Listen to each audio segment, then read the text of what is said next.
السميع العليم من الشيطان اللعين الرجيم. بسم الله الرحمن الرحيم. الحمد لله رب العالمين. الصلاة والسلام على أشرف الأنبياء والمرسلين وعلى أهل بيته الطيبين الطاهرين المعصومين.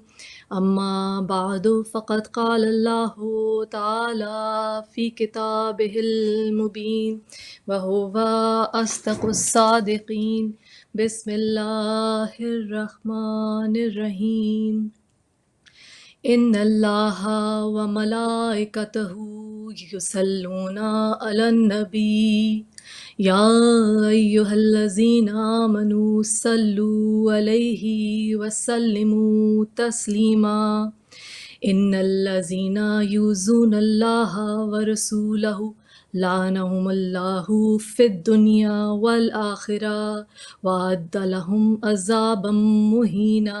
صدق اللہ العلی العظیم.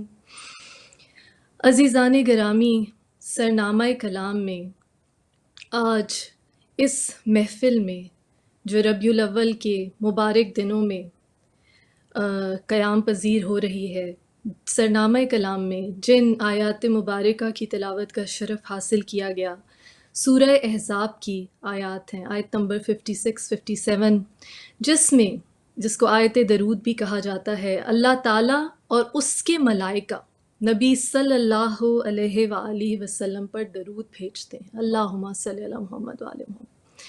اے لوگو جو ایمان لائے ہو، تم بھی ان پر درود و سلام بھیجو. اور پھر کہا کہ بے شک جو لوگ اللہ اور اس کے رسول کو اذیت دیتے ہیں، ان پر اللہ نے دنیا اور آخرت میں لعنت فرمائی ہے اور ان کے لیے رسوا کن عذاب مہیا ہے. عزیزان گرامی، اس مبارک آیہ مبارکہ میں اللہ تعالیٰ کس طرح اپنے حبیب محمد مصطفیٰ صلی اللہ علیہ وآلہ وسلم پہ درود بھیجنے کی عظمت کو ساری دنیا کے سامنے آشکارا کرتا ہے. نہ صرف یہ کہتا ہے کہ اللہ خود اور اس کے ملائکہ محمد مصطفیٰ صلی اللہ علیہ وآلہ وسلم پر درود بھیجتے ہیں، بلکہ یہ کہا کہ جو رسول سے دشمنی کرے گا بے شک اس پہ اللہ کی طرف سے لعنت ہے. عزیزان گرامی، ہم انتہائی خوش قسمت ہیں کہ ہمارے نبی وہ ہیں کہ جن کے بارے میں اللہ تعالیٰ نے خود قرآن میں آواز دی، وما ارسلناک الا رحمتا للعالمین، کہ بے شک آپ کو ہم نے عالمین کے لیے رحمت بنا کر بھیجا. حسن یوسف دم عیسیٰ ید بیضا داری، آنچ خوباں ہما دارند تو تنہا داری. تمام انبیاء کی خصوصیات جمع کر دی گئیں محمد مصطفیٰ صلی اللہ علیہ وآلہ وسلم کی مبارک ہستی. ناظرین، کسی کی کیا مجال کہ ایسے بزرگ کی تعریف کر سکے کہ جس کا خود خداوند عالم مداح و ثنا خواں ہو. الفاظ ساتھ نہیں دیتے. اے محمد صلی اللہ علیہ وآلہ وسلم، آپ اخلاق حمیدہ کا مجسم پتلا ہیں. کسی کی کیا طاقت کہ ایسے حضرت کی تعریف کر سکے کہ جس نے بوحی ربانی و الہام یزدانی بطور شکریہ نہ بطور فخر اپنی تعریف میں خود فرمایا کہ میں جمیع اولاد آدم کا سردار ہوں اور متخلق بے اخلاق یزدانی بے تعلیم ربانی ہوں. بخدا اگر دنیا کے تمام دریا بمنزلہ روشنائی اور دنیا کے تمام درخت بمنزلہ قلم اور تمام مخلوق جمع ہو کر کاتب ہو جائیں تو بھی حضور صلی اللہ علیہ وآلہ وسلم کی صفات کا ایک حصہ بھی قلم بند نہ کر سکیں گے بے شک. ایک کتاب ہے مناقب شہر آشوب، جس میں حضور سرور کائنات صلی اللہ علیہ وآلہ وسلم کے قرآن مجید و فرقان حمید کی آیات سے 400 نام صفات بتائے گئے ہیں، اور حضرت صلی اللہ علیہ وسلم کے امی سے معصوم ہونے کی یہ وجہ ہے کہ حضرت ابراہیم علیہ السلام کے 2 فرزند تھے، حضرت اسحاق اور حضرت اسماعیل علیہ السلام۔ حضرت ابراہیم کے بعد نبوت و رسالت ہمیشہ اولاد اسحاق میں رہی، اور حضرت اسماعیل کی اولاد میں رسول خدا صلی اللہ علیہ وآلہ وسلم سے پہلے کوئی پیغمبر نہ ہونے کی وجہ سے اولاد اسماعیل امی کے لقب سے مشہور تھی، جس کے لیے پھر قرآن حکیم میں خود خدا فرماتا ہے کہ بے شک ہم نے بعثت کی رسول اللہ صلی اللہ علیہ وآلہ وسلم کی فی الامیین، تو اس لیے یہ نام مشہور ہوا۔ عزیزان گرامی، ختمی مرتبت خاتم النبیین رسالت مآب صلی اللہ علیہ وآلہ وسلم اور ائمہ طاہرین بے شک اول مخلوق ہیں اور لا شے سے خلق کیے گئے ہیں، لا شے سے خلق کیے گئے ہیں۔ عبداللہ بن عباس راوی ہیں کہ میں حضرت صلی اللہ علیہ وآلہ وسلم کی خدمت میں حاضر تھا کہ مولا علی علیہ السلام تشریف لائے، ان کو دیکھ کر آپ مسکرائے اور فرمایا مرحبا اس کے لیے کہ جس کو خدا نے آدم سے 40,000 سال پہلے پیدا کیا۔ میں نے عرض کیا یا رسول اللہ، کیا بیٹا بھی کبھی باپ سے پہلے پیدا ہوتا ہے؟ تو حضور صلی اللہ علیہ وآلہ وسلم نے فرمایا ہاں سنو، بالتحقیق خداوند عالم نے مجھے اور علی کو اس مدت مذکورہ کے مطابق آدم سے پہلے پیدا کیا۔ آپ نے فرمایا خدا نے ایک نور کو پیدا کیا اور اس کے 2 حصے کیے، کہا نصف میں ہوں اور نصف علی ہیں۔ تمام اشیاء سے پہلے پھر ہمیں عرش کی داہنی جانب قرار دیا جو نور کے بعد ہی بنا تھا، پھر ملائکہ کو پیدا کیا، پھر ہم نے تسبیح کی جس سے فرشتوں نے تسبیح کی، اور فرمایا کہ ہم نے تحلیل کی لا الہ الا اللہ جس سے فرشتوں نے تحلیل کی، اور کہا رسول اللہ صلی اللہ علیہ وآلہ وسلم نے کہ بے شک یہ تسبیح و تحلیل و تکبیر میری اور علی علیہ السلام کی تعلیم کی وجہ سے ہے۔ ایک اور حدیث ہے جب کہا وَكُنْتُ نَبِيٌّ وَآدَمَ بَيْنُ الْمَاءِ وَالطِّينِ کہ بے شک میں اس وقت بھی نبی تھا کہ جب آدم مٹی اور پانی کے بیچ میں تھے۔ اور یہ جو کنتو کا لفظ ہے عزیزان گرامی، یہ وہی کنتو ہے جو من کنتو مولا فہذا علی مولا میں استعمال ہوتا ہے، جو ہمارے اس پروگرام کا عنوان بھی ہے کہ ذکر لا زمان و مکان، وہ ذکر جو زمان اور مکان کی قید سے آزاد ہے۔ کنتو یعنی تھا، ہے اور رہے گا، وہی کنتو جو اللہ تعالیٰ نے اپنا تعارف کرتے وقت فرمایا تھا کنتو کنزن مخفین کہ بے شک میں چھپا ہوا خزانہ تھا۔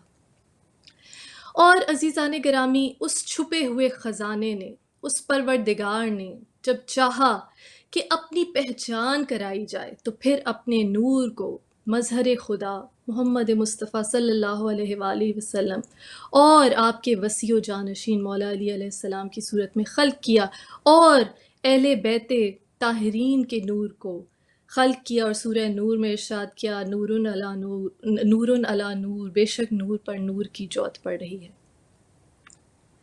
جیسا کہ سب جانتے ہیں کہ محمد مصطفیٰ صلی اللہ علیہ وآلہ وسلم حضرت ابراہیم کے فرزند حضرت اسماعیل کی نسل سے ہیں، اور ان کی اولاد میں سے ایک فرزند فہر کو قریش کہا جاتا تھا۔ کچھ مورخین ان کی نسل سے ایک شخص قسی کو قریش کہتے ہیں۔ ان کے 6 بیٹوں میں سے ایک عبد مناف تھے جو قریش کے مستند سردار تھے۔ آپ کے ایک بیٹے کا نام ہاشم تھا جن کے فرزند عبد المطلب علیہ السلام تھے، اور حضرت عبد المطلب کے بیٹے حضرت عبداللہ علیہ السلام کو محمد مصطفیٰ صلی اللہ علیہ وآلہ وسلم کے والد ہونے کا شرف حاصل ہے۔ روایت ہے کہ جب بنی اسرائیل کی قوم نے 70,000 پیغمبروں کو یکے بعد دیگرے نہایت بے دردی سے قتل کر دیا، اور انہیں یہ معلوم ہو گیا کہ اب ان کی قوم میں کوئی نبی نہیں آئے گا، تو راہبوں اور کاہنوں نے سر جوڑے کہانت سے، علم کہانت سے یہ معلوم کیا کہ اللہ کے آخری نبی حضرت عبداللہ کے سلب سے ہوں گے۔ تو انہوں نے اپنی قوم کی حسین ترین لڑکیاں جمع کی اور انہیں حضرت عبداللہ کے تعاقب میں لگا دیا تاکہ آنے والی نبی کی کم از کم والدہ تو ان کی قوم سے ہوں۔ البتہ اللہ کی حکمت، ایسی تمام کوششیں ناکام ہوئیں۔ جناب عبداللہ کی تقریباً 18 سال کی عمر میں قبیلہ زہرہ کے وہب ابن مناف کی دختر حضرت آمنہ علیہ السلام سے شادی ہوئی اور ان دونوں مبارک ہستیوں کو ختمی مرتبت صلی اللہ علیہ وآلہ وسلم کے والدین ہونے کی سعادت حاصل ہوئی۔ یوں تو آپ کی تاریخ پیدائش پر تاریخ میں ہمیں کچھ اختلاف ملتا ہے، لیکن مورخین کی اکثریت کے مطابق آپ کی ولادت شیب ابی طالب بوقت صبح 17 ربیع الاول 1 عام الفیل کو ہوئی، 570 عیسوی۔ کچھ روایات کے مطابق والد گرامی کی وفات کے بعد آپ کی پیدائش ہوئی، جبکہ بعض کا کہنا ہے کہ آپ کی ولادت کے بعد آپ کے والد گرامی کا انتقال ہوا۔ آپ کی پیدائش کے بعد دنیا میں ظاہری ظہور کے بعد دنیا میں کئی غیر معمولی واقعات پیش آئے۔ فارس میں 1000 سال سے مسلسل روشن آگ بجھ گئی۔ کاشان میں واقع ساوا جھیل خشک ہو گئی اور شیاطین کا آسمان پہ آنا جانا بند ہو گیا، جس طرح سورہ جن میں بھی اس کا ذکر کیا گیا ہے۔ ستارے ٹوٹنے لگے، جادو اور کہانت کے عالم علم سحر سے یکدم محروم ہو گئے، کسرا محل کے ستون گر گئے۔ اس وقت کے مشہور کاہن سیتا نے انکشاف کیا کہ ایک عظیم ہستی وجود میں آ چکی ہیں۔ آپ کی رضاعت سے متعلق مختلف روایات ہیں کہ حضرت صوبیہ اور حضرت حلیمہ نے دودھ پلایا، لیکن اس میں کچھ اختلاف موجود ہے، کیونکہ جس طرح کہ قرآن حکیم میں ارشاد ربی ہے کہ ہم نے موسیٰ کے لیے دائیوں کے دودھ کو حرام کر دیا تھا، تاہم یہ روایات سے ضرور ثابت ہوتا ہے کہ رواج کے مطابق سعدیہ حلیمہ آپ کو اپنے گھر لے گئیں اور آپ کی برکت سے حضرت حلیمہ کی خشک بکریاں دودھ سے لبریز ہو گئیں اور ان کے گھر میں جو بدحالی تھی، جو غربت تھی، وہ خوشحالی میں تبدیل ہو گئی۔ اللہم صلی علی محمد وآل محمد۔ آپ کا سن صرف 6 برس کا تھا کہ آپ والد گرامی کے بعد والدہ کے سائے سے بھی محروم ہو گئے، اور 2 ہی سال بعد آپ کے دادا حضرت عبد المطلب علیہ السلام بھی انتقال کر گئے۔ آپ کے چچا انعامدار، خانہ کعبہ کے متولی اور سردار قریش حضرت ابو طالب علیہ السلام نے آپ کو اپنے سینے سے لگا لیا۔ حضرت ابو طالب اور آپ کی زوجہ حضرت فاطمہ بنت اسد علیہ السلام نے اس شان سے آپ کی پرورش، تربیت اور حفاظت کی کہ آپ دونوں محافظ اسلام اور محافظ رسالت کے لقب سے ملقب ہوئے۔ حضرت ابو طالب علیہ السلام تا حیات آپ کی نصرت و حمایت کرتے رہے، بلوغت تک اپنے ساتھ سلاتے، جہاں جاتے ساتھ رکھتے۔ شام کے سفر کے دوران نستوری عیسائی ایک راہب جرجیس نے محمد مصطفیٰ صلی اللہ علیہ وآلہ وسلم، جن کا سایہ نہیں تھا، کو دیکھ کر حضرت ابو طالب علیہ السلام سے کہا کہ میں ان میں بزرگی کے آثار دیکھتا ہوں، خطرہ ہے کہ یہود ان کی خبر پا کر کہیں ان کو قتل نہ کر ڈالیں، اس لیے فوراً واپس پلٹ جاؤ۔ تو سامان تجارت فروخت کرنے کے بعد حضرت ابو طالب علیہ السلام آپ کو بحفاظت واپس گھر لے آئے۔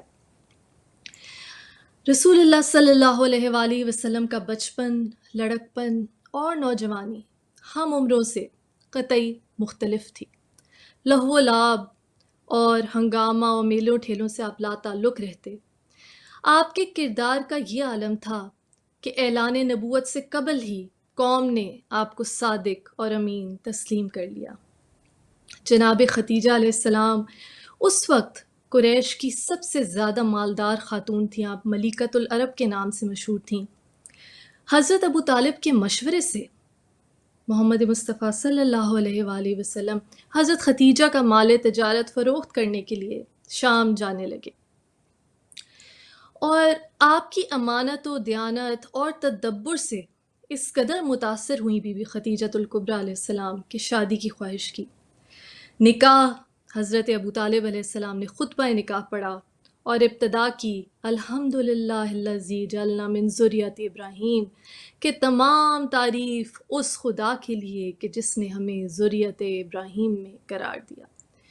روایات میں ہے کہ 400 دینار سرخ مہر مقرر ہوا جو حضرت ابو طالب علیہ السلام نے اسی وقت ادا کر دیا۔ شادی کے وقت، عقد مبارک کے وقت، محمد مصطفیٰ صلی اللہ علیہ وآلہ وسلم کی عمر 25 سال، جبکہ جناب خدیجۃ الکبریٰ علیہ السلام کی 40 برس تھی۔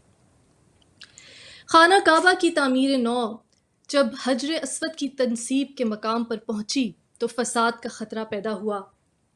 تمام قبیلوں کے سردار انفرادی طور پر اسے نصب کرنا چاہتے تھے تاکہ انہیں یہ فخر حاصل ہو۔ آخر اس بات پر اتفاق ہوا کہ صبح کے وقت جو شخص سب سے پہلے حرم میں داخل ہو اس کے فیصلے کی پابندی کی جائے۔ رسول خدا صلی اللہ علیہ وآلہ وسلم نے حکمت الہی سے یہ سبقت حاصل کی۔ آپ نے ایک چادر منگوائی، حجر اسود اس پر رکھا، سب سرداروں نے مل کر چادر اٹھائی، آپ نے حجر اسود اٹھا کر نصب کر دیا۔ آپ کے تدبر نے جھگڑے کو حل کر دیا۔ عزیزان گرامی، یہ وہی بات ہے کہ جس طرح قرآن میں کہا کہ فتنہ جو ہے وہ قتل سے زیادہ بدتر ہے۔ عزیزان گرامی، جب ہم ذکر کرتے ہیں محمد مصطفیٰ صلی اللہ علیہ وآلہ وسلم کا، آپ کی سیرت کا، یہ وہ ہستی ہے کہ ہر مسلمان چاہے اس کا تعلق کسی بھی مسلک سے ہو، وہ کہتا ہے اور قرآن آواز دیتا ہے کہ دیکھو، تم لوگوں کی نمازیں تمہارے منہ پر مار دی جائیں گی، تمہارے روزے تمہارے منہ پر مار دیے جائیں گے، تمہاری زکوٰۃ تمہارے منہ پر مار دی جائے گی، کچھ قبول نہیں ہوگا، کوئی عبادت قبول نہیں ہوگی اگر تم نے اس رسول کی آواز پر اپنی آواز کو بلند کیا۔ اور کہا تب تک تم مومن نہیں ہو سکتے، جب تک تم اللہ سے محبت نہیں کر سکتے، کہ جب تک فاتبعونی، جب تک کہا کل ان کنتم تحبون اللہ فاتبعونی یحببکم اللہ، کہ جب تک تم میرے نبی صلی اللہ علیہ وآلہ وسلم کا اتباع نہ کرو۔ اتباع صرف اطاعت نہیں، محبت کے ساتھ، عشق کے ساتھ، یعنی کہ اپنے والدین، اپنی اولاد، اپنے مال و متاع، اپنی جان سے بڑھ کر جب تک محمد مصطفیٰ صلی اللہ علیہ وآلہ وسلم کو نہ جانے، نہ مانے، تب تک آپ مسلمان تو کیا انسانیت کے درجے پہ بھی فائز نہیں ہو سکتے، کیونکہ عزیزان گرامی یہ وہ رحمت للعالمین ہے، یہ عالمین کے لیے رحمت ہے۔ انہوں نے انسان کو بتایا کہ انسان ہونا کیا ہے، وہ انسان جو حیوانوں سے بدتر تھا۔ جاہلیت کے معاشرے میں، عرب معاشرے میں انسان اس قدر پست ہو چکا تھا، اس قدر گر چکا تھا، اس قدر رذالت کے اندھیروں میں ڈوب چکا تھا کہ وہ جانوروں سے بدتر ہو چکا تھا۔ اور ختمی مرتبت صلی اللہ علیہ وآلہ وسلم نے انسان کو بتلایا کہ انسانیت کیا ہے۔ آپ نے اپنی تدبیر سے حجر اسود کا معاملہ سولو کیا، حل کیا۔ اس کے بعد جبل السور، جس کا دوسرا نام کوہ ہرا بھی ہے، اس کے ایک غار کو آپ نے عبادت کے لیے اپنا مسکن بنا لیا۔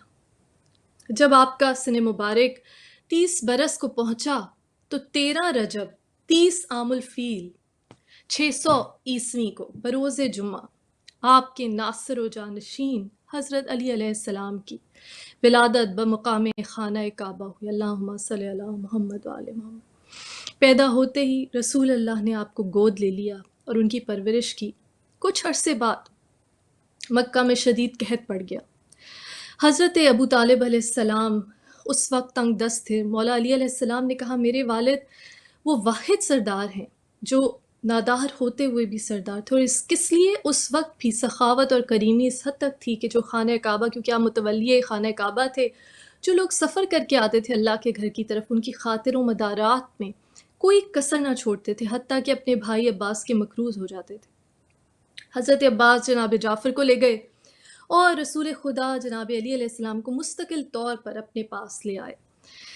40 برس کی عمر میں جب آپ غار حرا میں مصروف عبادت تھے کہ وحی اول کا نزول ہوا، اقرا بسم ربک الذی خلق، آپ نے نماز ظہر ادا کی، یہ پہلی نماز تھی۔ پھر آپ صلی اللہ علیہ وآلہ وسلم گھر تشریف لائے، جناب خدیجۃ الکبریٰ اور علی مرتضیٰ علیہ السلام کو نزول وحی کی خبر دی، پھر تینوں نے نماز عصر ادا کی۔ جبکہ امام رسول خدا صلی اللہ علیہ وآلہ وسلم تھے۔ یہ پہلی باجماعت نماز تھی۔ صحن کعبہ میں جناب خدیجہ علیہ السلام، مولا علی علیہ السلام رسول خدا صلی اللہ علیہ وآلہ وسلم کی اقتداء میں باقاعدگی سے نماز ادا کرتے تھے، جبکہ چوتھا کوئی نہیں ہوتا تھا۔ بعثت کے بعد 3 برس تک آپ رازداری سے فرائض رسالت ادا کرتے رہے، حتیٰ کہ آیت نازل ہوئی کہ جو قریبی رشتہ دار ہیں ان کو اللہ کا پیغام پہنچائیے، اللہ کے نام سے ان کو بلائیے اور ڈرائیے۔ چنانچہ آپ نے مولا علی علیہ السلام سے ارشاد کیا کہ ان کو جمع کیا جائے، ان کے کھانے کا انتظام کیا جائے۔ آنے والے قریباً 40 افراد تھے، جس میں آپ کے چچا حضرت ابو طالب علیہ السلام، حضرت حمزہ، حضرت عباس بھی تھے۔ کھانے کے بعد آپ صلی اللہ علیہ وآلہ وسلم نے حاضرین کو مخاطب کیا اور کہا کہ تم لوگ بہت خوش قسمت ہو، ایسی چیز میں اللہ کی طرف سے لایا ہوں جس سے تم کو فضیلت حاصل ہوتی ہے۔ میں تمہارے لیے دنیا اور آخرت کی بہترین احسن ترین چیز لایا ہوں جو کہ توحید ہے۔ اللہ تعالیٰ نے مجھ کو تمہاری ہدایت کا حکم فرمایا ہے اور ساتھ ہی دعوت دی، کوئی شخص ہے تم میں سے جو اس امر کا اقتداء کر کے میرا بھائی، میرا خلیفہ بننا چاہتا ہے، دنیا و آخرت میں میرا وسیع و جانشین بننا چاہتا ہے؟ حاضرین خاموش رہے۔ مولا علی علیہ السلام نے عرض کیا، یا رسول اللہ، میں آپ کے دشمنوں کے ساتھ سینہ سپر ہوں گا۔ یا رسول اللہ، میں آپ کی دشمنوں کی آنکھیں اور ٹانگیں اور ہاتھ پاؤں اپنی ذوالفقار سے، اپنی شمشیر سے کاٹ ڈالوں گا، میں آپ کا وصی و وزیر بنوں گا۔ رسول اللہ صلی اللہ علیہ وآلہ وسلم نے مولا علی علیہ السلام کی گردن پر ہاتھ رکھ کر اعلان فرمایا، یہ میرا بھائی، میرا وصی ہے، میرا خلیفہ ہے تمہارے درمیان، اس کی اطاعت قبول کرو۔ یہ تھا حضرت علی علیہ السلام کی خلافت اور جانشینی کا پہلا اعلان، جو دعوت ذوالعشیرہ کے نام سے مشہور ہے۔ اللہم صلی علی محمد وآل محمد۔ نبوت کا اعلان ہوتے ہی مخالفت کا ایک طوفان اٹھ کھڑا ہوا۔ دشمنوں نے ایذا رسانی کی انتہا کر دی۔ عزیزان گرامی، راہ میں کانٹے بچھانا، آوازیں کسنا، پتھر مارنا، غلاظت پھینکنا، جادوگر اور مجنوں کہنا، غرض کوئی تکلیف، کوئی حربہ ایسا نہ تھا جو مشرکین نے چھوڑا ہو، مگر مجال ہے کہ ختمی مرتبت صلی اللہ علیہ وآلہ وسلم کے پائے استقلال میں ذرا بھی لغزش آئی ہو۔ ابو سفیان، ابو جہل اور ابو لہب، جس کے بارے میں قرآن نے کہا تیرے ہاتھ ٹوٹ جائیں، رسول اللہ صلی اللہ علیہ وآلہ وسلم کی دشمنی میں پیش تھے۔ ان تمام تر رکاوٹوں کے باوجود مخالفین سے مناظرے اور تبلیغ مسلسل جاری رہی۔ مصائب و آلام بڑھتے گئے اور زمین مکہ مسلمانوں پر تنگ ہوتی چلی گئی، تو بعثت کے 5ویں برس اصحاب کو ہجرت حبشہ کا حکم دیا گیا۔ قافلے میں 100 مرد و زن شامل تھے، جن کے سالار حضرت جعفر طیار علیہ السلام۔ مشرکین نے عمرو و عاص کو تحائف کے ساتھ حبشہ کے بادشاہ نجاشی کے پاس بھیجا کہ وہ مسلمانوں کو وہاں سے نکال دے، ویلکم نہ کرے، مگر حضرت جعفر طیار علیہ السلام کی حکمت و تدبیر سے اسے ناکامی ہوئی اور وہ نامراد واپس لوٹ آیا۔ مسلمان 7 ہجری تک وہیں مقیم رہے۔ جب مکہ میں مشرکین کے مظالم کم نہ ہوئے تو رسول اللہ صلی اللہ علیہ وآلہ وسلم بقیہ اصحاب کے ساتھ کوہ صفا کے اوپر واقع ایک مکان میں پناہ گزین ہوئے، جو ارقم بن ابی ارقم بن عبد مناف بن اسد کی ملکیت تھا۔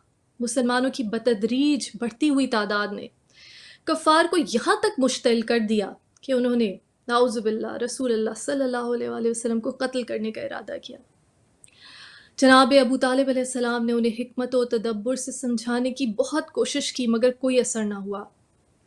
اس پر آپ نے اعلان کیا کہ کعبہ و حرم کی قسم، اگر میرے بھتیجے محمد مصطفیٰ صلی اللہ علیہ وآلہ وسلم کے پاؤں میں تمہاری طرف سے کانٹا بھی چبھا تو میں تم سب کو ہلاک کر ڈالوں گا۔ اس دھمکی پر دشمن بپھر گئے۔ جب حضرت صلی اللہ علیہ وآلہ وسلم نے کی جان کو خطرے میں دیکھا تو جناب ابو طالب علیہ السلام اپنے کچھ عزیزوں کے ساتھ رسول اللہ صلی اللہ علیہ وآلہ وسلم کو لے کر شیب ابی طالب کے اندر محصور ہو گئے۔ آپ کے ساتھ جانے والے تقریباً لوگوں کی تعداد 40 تھی۔ یہ واقعہ محرم کے مہینے میں بعثت کے 7ویں سال میں پیش آیا۔ اس موقع پہ کفار قریش نے بنی ہاشم کا مکمل بائیکاٹ کر دیا۔ منصور بن اکرمہ نامی شخص نے اس امر کے لیے عہد نامہ لکھا، جس کے بعد روایات میں ہے کہ اس کا ہاتھ مفلوج ہو گیا۔ دشمنوں نے محاصرے میں اتنی سختی کی کہ خورد و نوش یعنی کھانے پینے کی کوئی چیز بھی اندر نہیں جا سکتی تھی۔ اہل شیب ابی طالب سخت مصیبت سے دوچار ہو گئے، درختوں کے پتے کھانے تک نوبت آ گئی۔ بچے بے چین ہو کر چیختے چلاتے تھے۔ اسی کرب و بلا میں 3 برس گزر گئے کہ حشام بن عمر بن حرس کو احساس ہوا اور اس نے محاصرہ اٹھانے کا سوال قریش کے سامنے رکھا۔ اتفاقاً جناب ابو طالب علیہ السلام بھی آ گئے اور فرمایا کہ میرے محمد صلی اللہ علیہ وآلہ وسلم نے بتایا ہے کہ عہد نامے کو دیمک کھا چکی ہے اور اللہ کے نام کے سوا اس پر باقی سب ختم ہو چکا ہے۔ تم دیکھو، اگر محمد کا کہنا صحیح ہے تو انصاف کرو اور جھوٹ ہو تو جو چاہیے کرو۔ دیکھنے پر تصدیق ہو گئی کہ واقعی وہ معجزہ رونما ہو چکا تھا جو محمد مصطفیٰ صلی اللہ علیہ وآلہ وسلم کی زبان مبارک سے نکلا۔ تصدیق ہوئی، قریش شرمندہ ہوئے اور حصار ختم کر دیا گیا۔ محصورین اپنے گھروں کو واپس آ گئے۔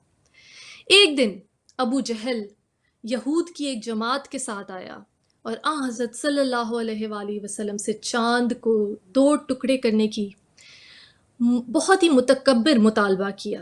چنانچہ کوہ ابو قبیس پر شق القمر کا معجزہ ظاہر ہوا۔ اللہم صلی علی محمد وآل محمد۔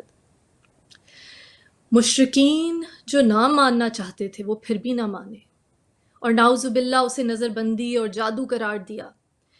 یہ واقعہ بعثت کے 9ویں برس کا ہے۔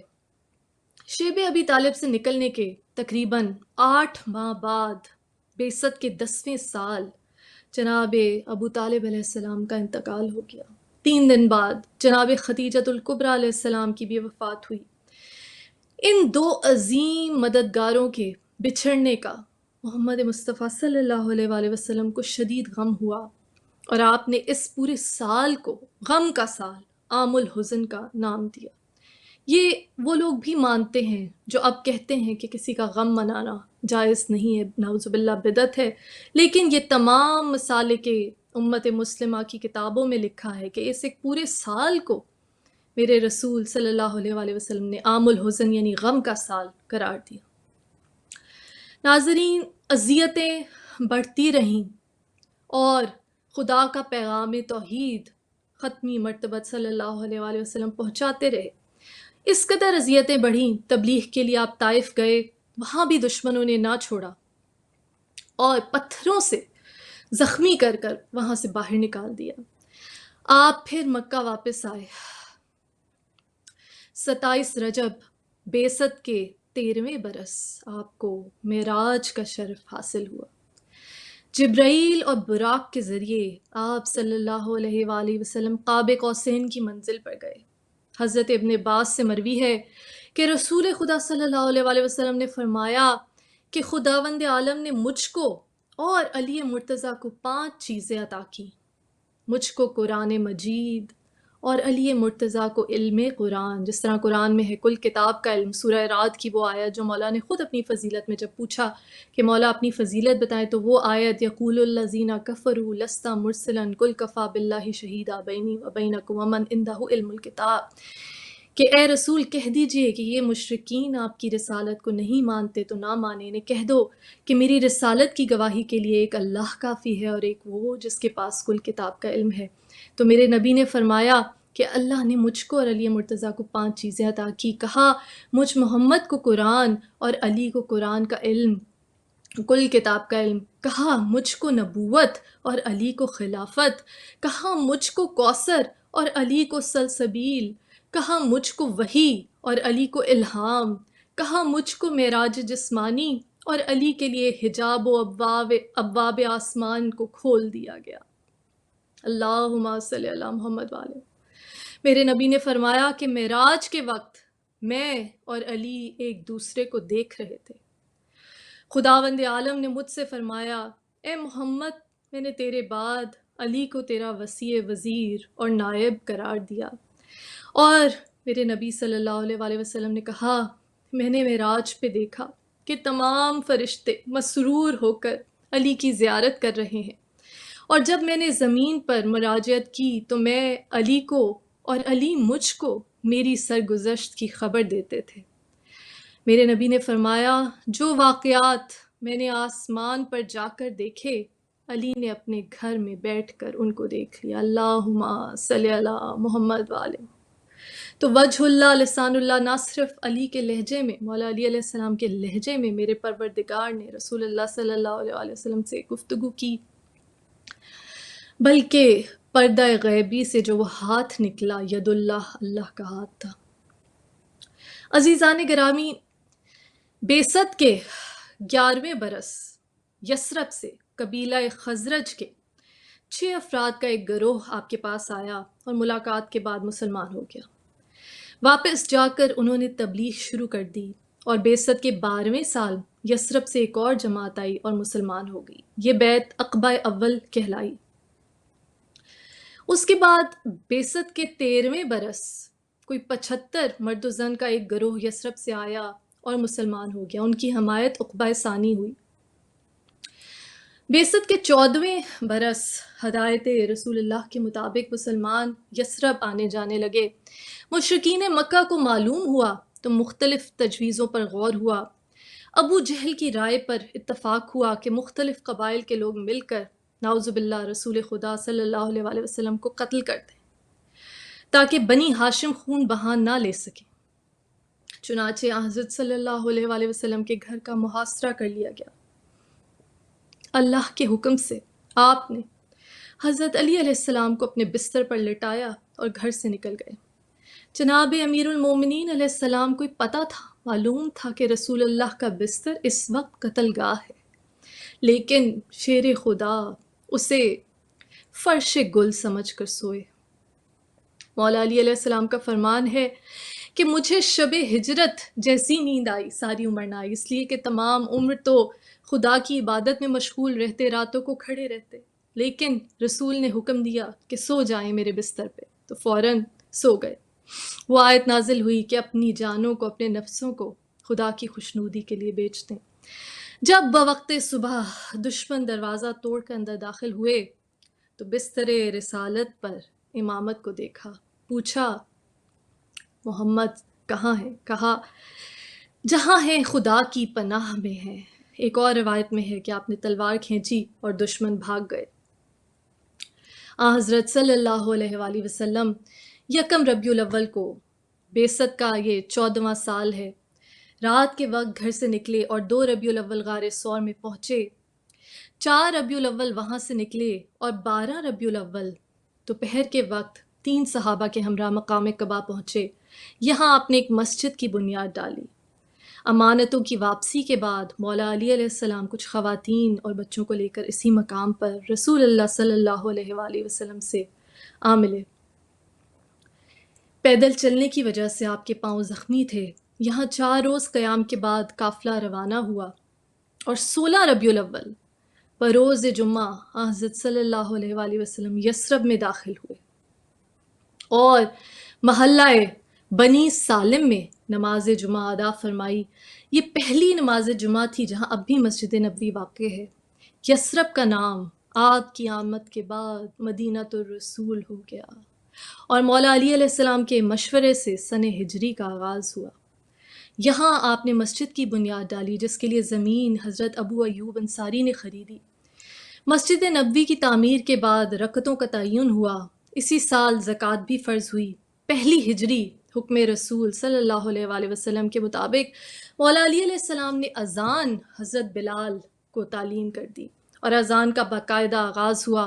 حضرت صلی اللہ علیہ وآلہ وسلم نے عقد مواخات قائم کیا جس میں مہاجرین و انصار میں سے ایک ایک کو ایک دوسرے کا بھائی بنایا اور خود کہا کہ اے علی انتا اخی فی الدنیا والآخرہ، کہ اے علی بے شک آپ دنیا اور آخرت میں میرے بھائی ہیں۔ اللہم صلی علی محمد والے۔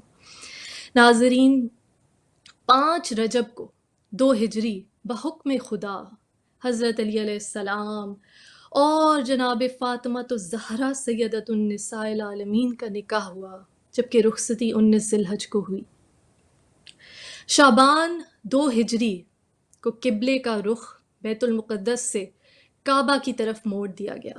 رخ نماز کے دوران موڑا گیا اور روایات میں ہے کہ اس میں بھی رسول اللہ صلی اللہ علیہ وآلہ وسلم کا ساتھ مولا علی علیہ السلام کے علاوہ کسی اور نے نہیں دیا۔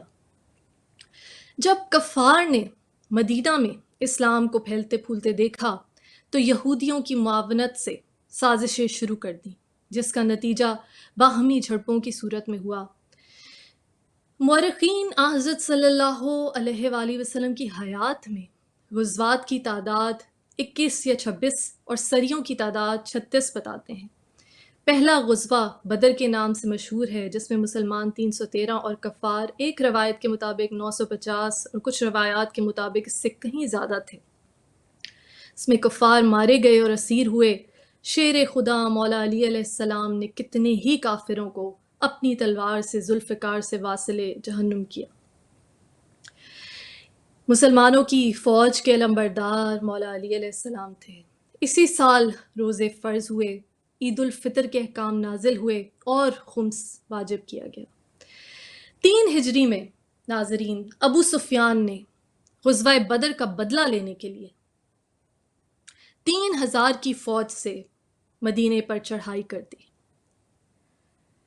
اکرمہ ابن ابی جہل اور خالد بن ولید کفار کے سالار تھے، جبکہ حضرت علی علیہ السلام مجاہدین اسلام کے علمبردار تھے، جن کی تعداد 1000 سے بھی کم تھی۔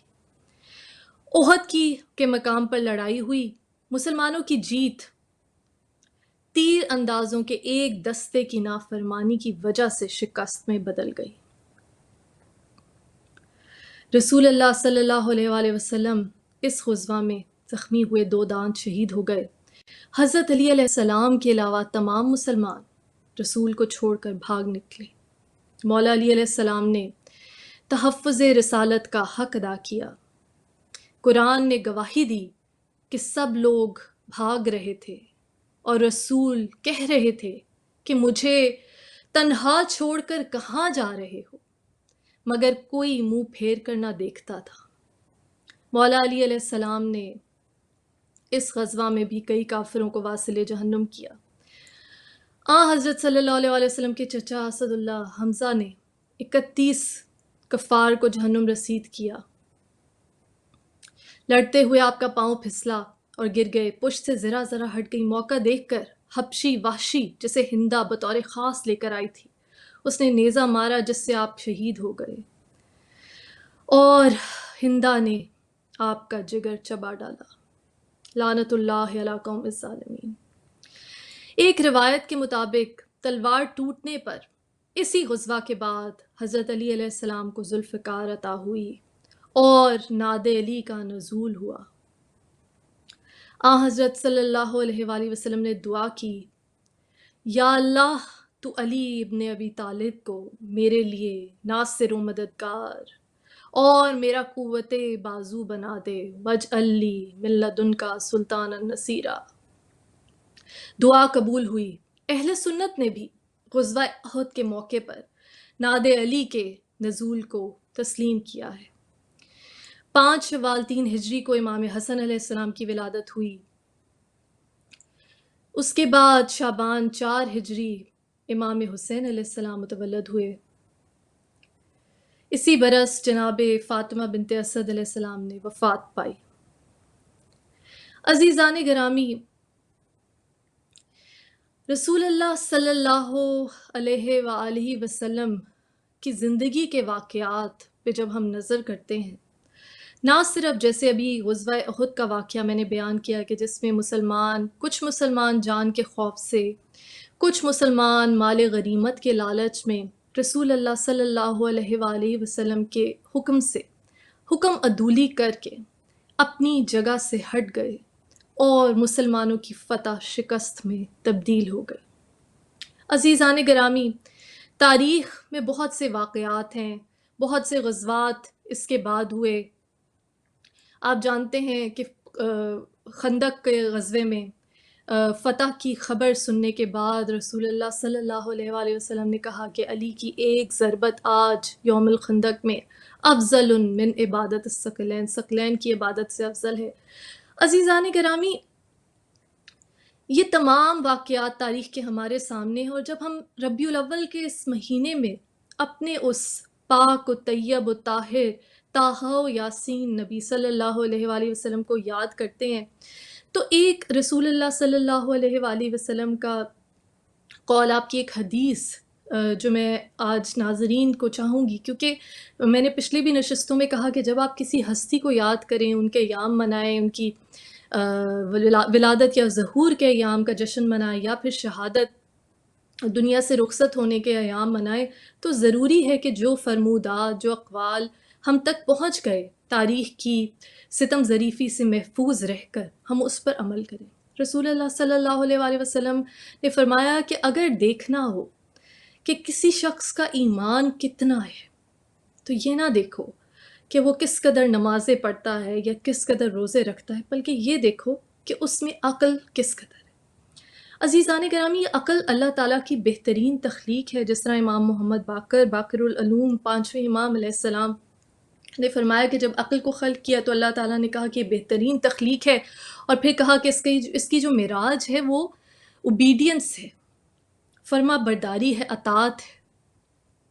عقل کو حکم دیا کہ سامنے چلو، پیچھے جاؤ، اللہ نے جب تخلیق کیا اور کہا کہ بہترین چیز بنائی۔ عزیزان گرامی، آپ تاریخ میں ضرور غور و فکر کریں، قرآن حکیم کی آیات میں غور و فکر کریں۔ جن لوگوں کا تعلق اہل تشیع سے نہیں، جو مسلک تشیع سے تعلق نہیں رکھتے، فقہ جعفریہ سے تعلق نہیں رکھتے، ان کو دعوت فکر ہے کہ جب رسول اللہ صلی اللہ علیہ وآلہ وسلم کی حیات طیبہ کا مطالعہ کریں، جب عشق رسول آپ کے دل میں گھر کر لے، تو اس وقت یہ غور کریں کہ وہ لوگ جو رسول اللہ صلی اللہ علیہ وآلہ وسلم کے ساتھ موجود تھے، آخر اس وقت بھی دنیا پرستی میں اپنی جگہ چھوڑ کے غزوہ احد میں بھاگ گئے، جبکہ رسول آوازیں دے رہے تھے اور کوئی مڑ کر نہیں دیکھتا تھا۔ ایسے لوگ بھی موجود تھے جب صلح حدیبیہ میں اللہ تعالیٰ نے سورہ فتح میں کہا انا فتحنا لک فتحا مبینا، کہ بے شک آج ہم نے آپ کو واضح اور روشن فتح عطا کی۔ اس وقت بھی نعوذ باللہ بڑے بڑے جو تاریخ میں نام ہے جلیل القدر صحابہ جنہیں کہا جاتا ہے، نعوذ باللہ انہوں نے کہا کہ اتنا شک تو ہمیں رسول کی رسالت میں کبھی نہیں ہوا۔ عزیزان گرامی، جیسے میں نے سرنامہ کلام میں سورہ احزاب کی آیات کی تلاوت کا شرف حاصل کیا، اللہ تعالیٰ لعنت بھیجتا ہے ان لوگوں پہ جو رسول کی حکم عدولی کرے۔ عزیزان گرامی، مقام فکر ہے، یہ وقت دنیا میں امت مسلمہ پہ آ چکا ہے۔ یہ وقت آ چکا ہے کہ اب مسلمان یہ ضرور غور و فکر کریں کہ آخر مسلمانوں نے ایسی کون سی خطائیں کیں رسول اللہ صلی اللہ علیہ وآلہ وسلم کے دنیا سے ظاہری طور پہ رخصت ہونے کے بعد آپ کے جنازے میں کتنے لوگ شامل تھے؟ گنے چنے افراد، کیونکہ اس وقت بھی پاور پلے، انسانی جبلت، حکومت پرستی، دنیا پرستی، دولت پرستی، وہی مال غنیمت پرستی جس نے غزوہ احد جیسے مقام پہ جب رسول کا ساتھ تھا، رسول کے ساتھ نشست و برخاست کرنے والے، صلح حدیبیہ میں رسول کے ساتھ نشست و برخاست کرنے والے جب شک کر رہے ہیں، یہ وہ لوگ تھے عزیزان گرامی۔ آپ کے لیے لمحہ فکریہ ہے کہ جنہوں نے زبان سے لا الہ الا اللہ محمد رسول اللہ، حتیٰ کہ من کنت مولا فہذا علی مولا کا اعلان سننے کے بعد علی ولی اللہ بھی کہہ لیا، لیکن دل سے رسول اللہ صلی اللہ علیہ وآلہ وسلم کی اتباع تو کیا، محبت اور اطاعت تو کیا، رسول اللہ صلی اللہ علیہ وآلہ وسلم کی صاف صاف حکم عدولی کی، اپنی آوازوں کو رسول کی آوازوں سے بلند کیا، رسول اللہ صلی اللہ علیہ وآلہ وسلم کی حکم کی سر عام تکفیر کی، حکم کا انکار کی، حکم عدولی کی۔ اور عزیزان گرامی، یہی وجہ ہے کہ رحمت للعالمین بنا کر اللہ تعالیٰ نے جس ہستی کو اس امت مسلمہ کے لیے رحمت بنا کر، تمام عالمین کے لیے رحمت بنا کر بھیجا، کوئی تو وجہ ہے کہ یہ مسلمان امت کیوں 61 ہجری میں اس نہج پہ پہنچ گئی کہ اس نواسۂ رسول کو، کہ جس کے بارے میں رسول نے خود کہا کہ حسین و منی و انا من الحسین، حسین مجھ سے ہے اور میں حسین سے ہوں، میں حسین سے ہوں، میں حسین سے ہوں۔ کیا وجہ تھی؟ تاریخ کے صفحات کو ٹٹولیے، غور و فکر کیجئے قرآن حکیم کی آیات میں، جس میں قرآن نے بار بار آواز دی کہ مجھ میں تدبر کیوں نہیں کرتے، مجھ میں تفکر کیوں نہیں کرتے، مجھ میں تدبر کیوں نہیں کرتے؟ کیا ان لوگوں کے دلوں پر کفر چڑھے ہوئے ہیں؟ یاد رکھیے کہ جب رسول اللہ صلی اللہ علیہ وآلہ وسلم کی اس دنیا سے ظاہری رخصت ہوتی ہے تو 7 افراد تھے صرف۔ اس وقت ہی جب مسلمانوں کو دنیاوی اقتدار و دولت کی بو سونگھنے کے بعد، وہ مسلمان جو نام نہاد مسلمان تھے، اقتدار کی ہوس، جن کے لیے رسول اللہ صلی اللہ علیہ وآلہ وسلم کی اطاعت اور اتباع پر حاوی ہو گئی۔ یہی سوچنا آج ہمارا کام ہے، ہم کس طرح سے خود ہمارا خون کھولتا ہے محمد مصطفیٰ صلی اللہ علیہ وآلہ وسلم کی شان میں کوئی گستاخی کرے۔ لیکن عزیزان گرامی، ایک مسلمان کی حیثیت سے آپ اپنی عقل کو ضرور استعمال کیجئے اور یہ سوچئے کہ آخر آپ کا کون سا عمل ایسا ہے، آپ کی تفکر اور تدبر میں ایسی کون سی کمی ہے جس کو آپ دور کر سکتے ہیں، اور آپ کا ایسا کون سا عمل ہے کہ جس سے آپ خود ذاتی طور پہ، اپنی انفرادی طور پہ اپنی محبت جو ہے محمد مصطفیٰ صلی اللہ علیہ وآلہ وسلم کے لیے اس کو ثابت کر سکتے ہیں۔ رسول اللہ صلی اللہ علیہ وآلہ وسلم نے فرمایا، اور دیکھیے غور و فکر کی میں نے بات کی، ایک بہت امپورٹنٹ میں نے رسول کی حدیث آپ کے ساتھ شیئر کی جس میں آپ نے فرمایا کہ اگر کسی کا ایمان دیکھنا ہو تو یہ مت دیکھو نمازیں کتنی پڑھتا ہے، روزے کتنے رکھتا ہے، بلکہ یہ دیکھو کہ اس میں عقل کتنی ہے۔ تو عقل کا استعمال کیجئے، یہ عقل اللہ تعالیٰ کی بہترین نعمت ہے، اور غور و فکر کیجئے کہ آخر اس وقت ایسی کون سی ایول ٹیمپٹیشنز تھیں کہ جنہوں نے مسلمانوں کو اس طرح سے گمراہ کر دیا کہ رسول اللہ صلی اللہ علیہ وآلہ وسلم کے اس اعلان کو جو من کنت مولا فہذا علی مولا، رسول اللہ صلی اللہ علیہ وآلہ وسلم نے کہا کہ جس جس کا میں مولا اس کا علی مولا، کیوں ظاہری خلافت کو مسلمانوں نے ایک دنیاوی جاگیر سمجھ کے رسول اللہ صلی اللہ علیہ وآلہ وسلم کی حکم عدولی کی؟ اور وہ حکم عدولی عزیزان گرامی، جس طرح ہم نے محرم کی نشستوں میں بحث کی، کربلا کا واقعہ، اسی کا وقت کے ساتھ ساتھ جو مصائب اہل بیت علیہ السلام پہ ٹوٹے، جن کی شروعات رسول اللہ صلی اللہ علیہ وآلہ وسلم کی ظاہری رخصت جب دنیا میں ہوتی ہے، آپ کے جنازے میں لوگ شریک نہیں ہوئے، جبکہ ہوس اقتدار کے وکٹم بن گئے، اور اس کے بعد بی بی فاطمہ الزہرا سلام اللہ علیہ پہ وہ مصیبتیں ٹوٹیں کہ آپ سے باغ فدق کو چھین لیا گیا، اور آپ نے فرمایا کہ میرے بابا جان کے دنیا سے رخصت ہونے کے بعد مجھ پہ اتنی صعوبتیں ٹوٹیں کہ اگر دنوں پر پڑتی تو وہ سیاہ تاریک راتوں میں تبدیل ہو جاتے۔ وہی مصائب تھے عزیزان گرامی کہ جو کربلا تک 61 ہجری تک رسول اللہ صلی اللہ علیہ وآلہ وسلم کی زندگی میں جو لوگ کچھ موجود تھے صحابہ، وہ بھی اس وقت حیات تھے، اور اس وقت تک یہ دنیا کی محبت، یہ دنیا پرستی اس حد تک زور پکڑ گئی کہ رسول اللہ صلی اللہ علیہ وآلہ وسلم کا وہ نواسہ کہ جس کے بارے میں رسول نے کہا کہ حسین و منی وانا من الحسین، اسی نواسے کو کس بے دردی سے شہید کیا۔ آپ کے گھر کی خواتین کو بے مقنع و چادر درباروں میں، بازاروں میں پھرایا گیا۔ بی بی زینب علیہ السلام نے اس وقت تعارف کرایا، کس طرح تعارف کرایا اپنے نانا جان کا، تعارف کرایا کہ محمد مصطفیٰ صلی اللہ علیہ وآلہ وسلم وہ ہیں جو توحید کا پیغام اس دنیا میں لے کے آئے، جنہوں نے انسانیت کو اندھیروں سے اجالوں کی طرف آنے کی دعوت دی۔ عزیزان گرامی، غور و فکر کیجئے، اور یہ یاد رکھیے کہ صرف اس وجہ سے یہ قرآن نے بارہا کہا، جس طرح رسول اللہ صلی اللہ علیہ وآلہ وسلم جب پیغام توحید لائے تو لوگوں نے کہا کہ ہمارے باپ دادا جس بلیف پر راسخ تھے، قائم تھے، ہم اس کو کیوں کر کوسچن کر سکتے ہیں؟ تو اسی طرح آپ بھی کوسچن کیجئے اس بلیف پہ جو نسل در نسل شاید آپ تک پہنچا، لیکن محمد مصطفیٰ صلی اللہ علیہ وآلہ وسلم کا جو پیغام ہے اس کا یہ تقاضا ہے، یہ اجر رسالت ہے جو قرآن نے کہا کہ اے نبی کہہ دیجئے کہ میں کچھ اجر رسالت نہیں مانگتا مگر میرے اقربا سے، میرے اہل بیت علیہ السلام سے مودت کرو، مودت کرو. یہ مودت جو ہے یہ محبت بھی ہے، یہ اتباع بھی ہے، یہ اطاعت بھی ہے، اور اس میں شامل ہے کہ ہم اہل بیت علیہ السلام کی جو حکم عدولی ہوئی اس کے بارے میں تجسس رکھیں، اس کے بارے میں تحقیق کریں کہ آخر یہ حکم عدولی کیوں ہوئی. اور عزیزان گرامی، جب ہم اہل بیت علیہ السلام کی حق تلفی کا راز جان لیں گے اور یہ جان لیں گے کہ کس طرح دنیا پرستی نے انسان کو، اس وقت کے مسلمان کو، حق پرستی سے دور کر دیا، تو پھر یقیناً ہم رسول اللہ صلی اللہ علیہ وآلہ وسلم کی اس حدیث پر بھی عمل کر سکیں گے کہ میرے نبی نے کہا کہ انسان کے لیے فرض ہے کہ اس کا اگلا آنے والا دن جو ہے وہ پچھلے دن سے بہتر ہو. یعنی کہ انسان مسلسل اپنے آپ کو بہتر کرنے کی کوششیں کرتا رہے.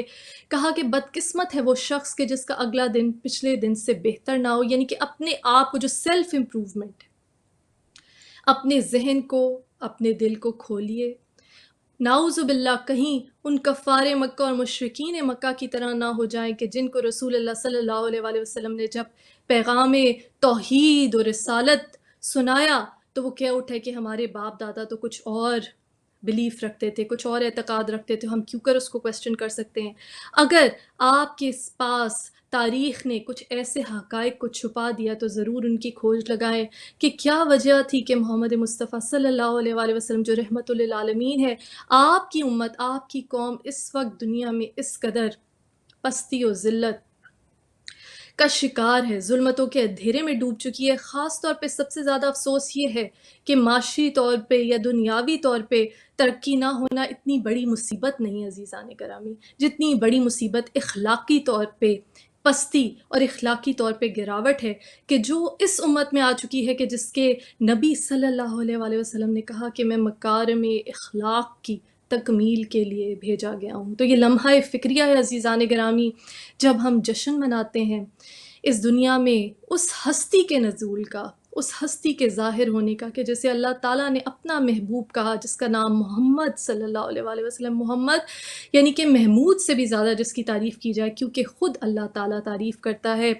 محمد کا مطلب ہے محمود سے بڑھ کے تعریف کیا جانا، کیونکہ محمود وہ ہے کہ اللہ کی تعریف تو تمام انبیاء، محمد مصطفیٰ صلی اللہ علیہ وآلہ وسلم، تمام انسان، تمام مخلوقات کرتی ہیں، لیکن محمد مصطفیٰ صلی اللہ علیہ وآلہ وسلم وہ ہیں کہ اللہ تعالیٰ بھی تعریف کرتا ہے. جس طرح سرنامہ کلام میں میں نے آیات مبارکہ کی تلاوت کا شرف حاصل کیا کہ اللہ بھی اور اس کے ملائکہ بھی درود بھیجتے ہیں محمد و آل محمد پر.